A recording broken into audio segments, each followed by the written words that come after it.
they intended it to be exactly like this. Okay, that's what they intended. What actually happened? What actually happened?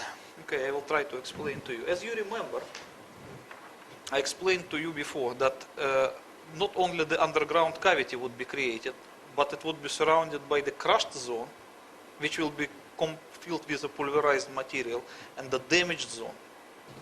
So I have another drawing. It is also from my book. That the demolition idea actually looked like this. The tower goes under surface 27 meters, and another 50 meters was the position of nuclear charge, the zero box. And the after cavity will look like this, after the explosion 100 meters. So the tower is supposed just to disappear into the cavity. Yes. Okay.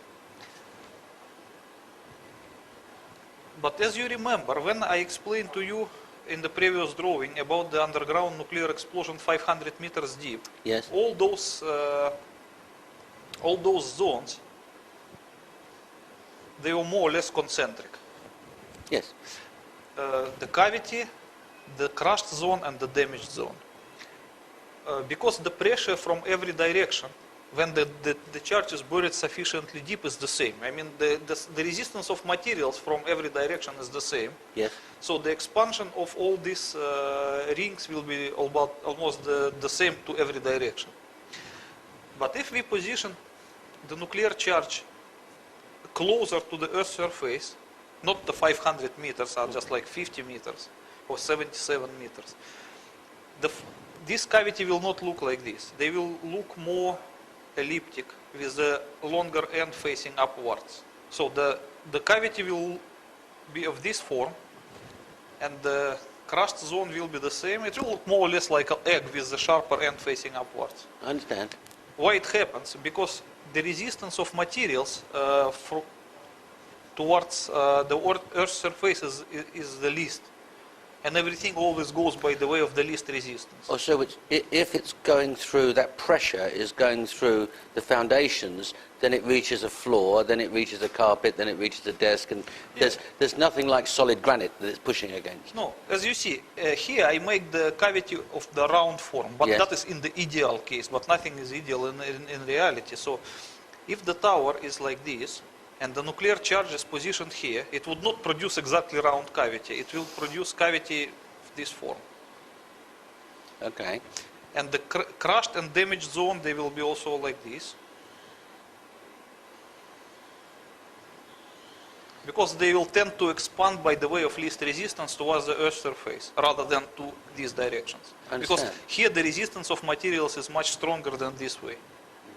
So it's just pure physics. And the other thing that you have to consider, that granite around here is more or less solid and strong material, while the tower is half empty. And even though it is steel, but it provides different resistance of material compared to granite. That's why the expansion by the tower structure of these zones will be much longer than it underground case. So if it's only 77 meters below the surface, wouldn't we hear an enormous explosion? No, you would not. What would we hear? Nothing. You will just feel the shaking of the earth, which is typical for underground nuclear explosions. Like a train going underneath? Can be compared. It would be... You can measure it by the Richter scale. 150 kiloton will produce something like maybe 5.7 by Richter scale.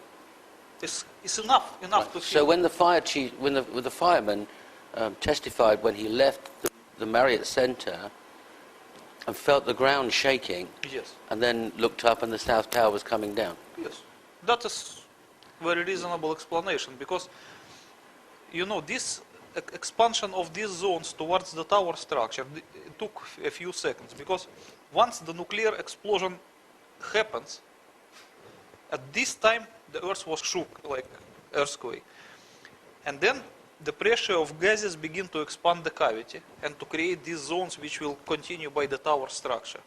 And between the actual shaking and this process will be a few seconds.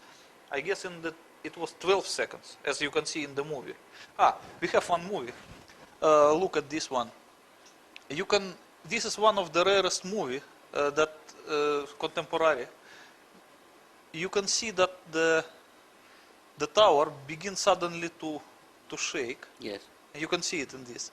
And then you can measure, you can count 12 seconds and the tower started to come down. So it takes 12 seconds for what to happen? For these 12 seconds, the pulverization wave was propagated towards the tower, towards the tower end. Pulverization. Yes. That means the pressure causing a crashed zone?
Okay, I explain to you. You see, let's say this is our tower.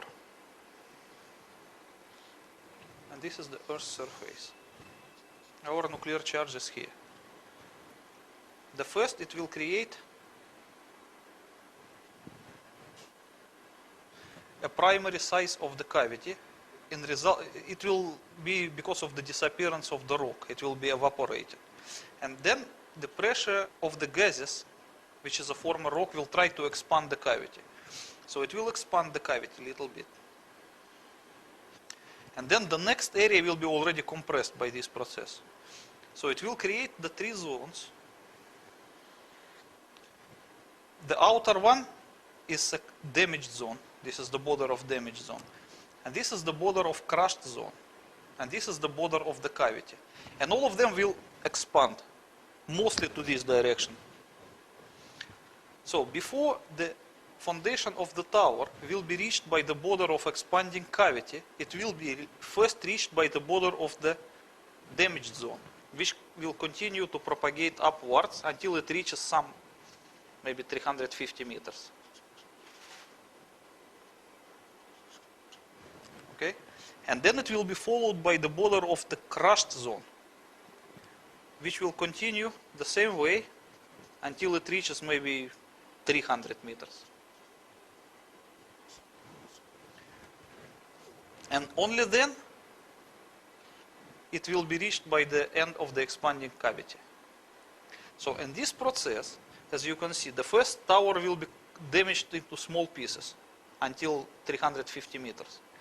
And immediately it will be also pulverized up to 300 meters. So this will be dust, complete microscopic dust. So the Very tower, typical the for the crushed steel, zone. the computers, the desks, the chairs, the Even carpet, the human beings. dust. Everything will be just transformed to complete microscopic dust. And this area will be damaged into small debris.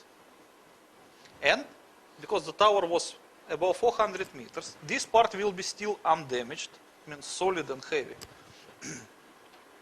So by the gravitational forces, it will, in the next second, it will just press down